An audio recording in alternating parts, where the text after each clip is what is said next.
ಹೊಸಪೇಟೆಯ ತುಂಗಭದ್ರಾ ಜಲಾಶಯಕ್ಕೆ ಭಾರಿ ಪ್ರಮಾಣದಲ್ಲಿ ನೀರು ಬಂದಿದೆ. ಕೇವಲ 48 ಗಂಟೆಯೊಳಗೆ ಟಿಬಿ ಡ್ಯಾಂಗೆ 20 ಟಿಎಂಸಿ ನೀರು ಬಂದಿರೋದು. ತುಂಗಭದ್ರಾ ಜಲಾಶಯ ಹೊಸಪೇಟೆಯಲ್ಲಿದೆ. ಕೇವಲ 48 ಗಂಟೆಯೊಳಗೆ ಡ್ಯಾಂಗೆ 20 ಟಿಎಂಸಿ ನೀರು. ವಾರದ ಹಿಂದೆ ಕೇವಲ 30 ಟಿಎಂಸಿ ನೀರು ಸಂಗ್ರಹ ಆಗಿತ್ತು. 3 ರಾಜ್ಯ 8 ಜಿಲ್ಲೆಗಳ ಜೀವನಾಡಿಯಾಗಿದೆ ಈ ತುಂಗಭದ್ರಾ ಜಲಾಶಯ. ತುಂಗಭದ್ರಾ ಜಲಾಶಯದ ನದಿಗೆ 80,000ದಿಂದ 1 ಲಕ್ಷ ಕ್ಯೂಸೆಕ್ ನೀರು ಬಿಡುಗಡೆ ಮಾಡಲಾಗಿದೆ. 105 ಟಿಎಂಸಿ ಸಾಮರ್ಥ್ಯವನ್ನ ಈ ತುಂಗಭದ್ರಾ ಜಲಾಶಯ ಹೊಂದಿದೆ. ಸದ್ಯ ತುಂಗಭದ್ರಾ ಜಲಾಶಯದಲ್ಲಿ 60 ಟಿಎಂಸಿ ನೀರು ಸಂಗ್ರಹ ಆಗಿದೆ. 3 ರಾಜ್ಯಗಳ ರೈತರ ಮೊಗದಲ್ಲಿ ಮಂದಹಾಸ ಮೂಡಿದೆ.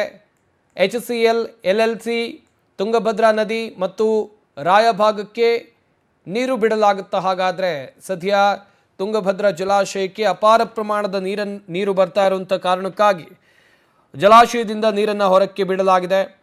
ಹೀಗಾಗಿ ಒಂದು ಕಡೆಯಲ್ಲಿ ಆ ಭಾಗದ ರೈತರು ಈ ಜಲಾಶಯದ ನೀರನ್ನು ನಂಬಿಕೊಂಡು ಕೃಷಿಯನ್ನು ಮಾಡುವಂಥ ರೈತರಿಗೆ ಖುಷಿಯೋ ಖುಷಿ, ಇತ್ತ ಸಾಕಷ್ಟು ಜನರಿಗೆ ಇದರಿಂದ ಪ್ರಯೋಜನ ಇದೆ.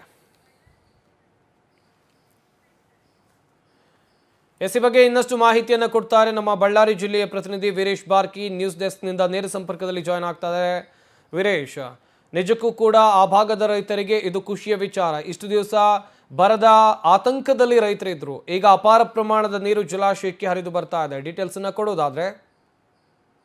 ಹೌದು ಸಂಪತ್ತು, ಈ ಒಂದು ಬಳ್ಳಾರಿ, ವಿಜಯನಗರ, ಕೊಪ್ಪಳ, ರಾಯಚೂರು ಸೇರಿದಂತೆ 8 ಜಿಲ್ಲೆ ಮತ್ತು 3 ರಾಜ್ಯಗಳ ಜೀವನಾಡಿಯಾಗಿರತಕ್ಕಂತಹ ತುಂಗಭದ್ರಾ ಜಲಾಶಯಕ್ಕೆ ಒಳಹರಿವಿನ ಪ್ರಮಾಣದಲ್ಲಿ ಭಾರೀ ಪ್ರಮಾಣದಲ್ಲಿ ದಿನದಿಂದ ದಿನ ಹೆಚ್ಚಾಗುತ್ತಿದೆ. ಕೇವಲ 5,000 ಕ್ಯೂಸೆಕ್ಸ್ನಿಂದ ಪ್ರಾರಂಭ ಆದಂತಹ ಒಳಹರಿವಿನ ಈ ಒಂದು ನೀರಿನ ಪ್ರಮಾಣದಲ್ಲಿ ಮೊದಲು ರೈತರಲ್ಲಿ ಆತಂಕದ ಮನೆ ಛಾಯೆ ಮೂಡುವಂತೆ ಮಾಡಿತು. ತದನಂತರ ದಿನ ಕಳೆದಂತೆಯೇ ಏನು 80ರಿಂದ 1 ಲಕ್ಷ ಕ್ಯೂಸೆಕ್ಸ್ ನೀರು ಬರುವುದರ ಮೂಲಕ ರೈತರಲ್ಲಿ ಮತ್ತೆ ಕೃಷಿ ಚಟುವಟಿಕೆಗಳನ್ನು ಮಾಡುವಂತಹ ಒಂದು ಉತ್ಸಾಹದ ಚಿಲುಮೆಯನ್ನು ಚಿಮ್ಮುವಂತೆ ಮಾಡಿದೆ. ಈಗಾಗಲೇ ಈ ಒಂದು ತುಂಗಭದ್ರಾ ನದಿಗೆ ಸುಮಾರು 60 ಟಿಎಂಸಿ ನೀರು ಸಂಗ್ರಹಗೊಂಡಿದ್ದು, ಇನ್ನು ಈ ಒಂದು ಮಲೆನಾಡ ಭಾಗದಲ್ಲಿ ಹೆಚ್ಚಿನ ಪ್ರಮಾಣದಲ್ಲಿ ಮಳೆಯಾಗ್ತಾ ಇರೋದರಿಂದ ಮತ್ತಷ್ಟು ನೀರು ಹರಿದು ಬರುವತಕ್ಕಂತಹ ಎಲ್ಲ ಲಕ್ಷಣಗಳು ಗೋಚರಿಸ್ತಾ ಇದ್ದಾವೆ.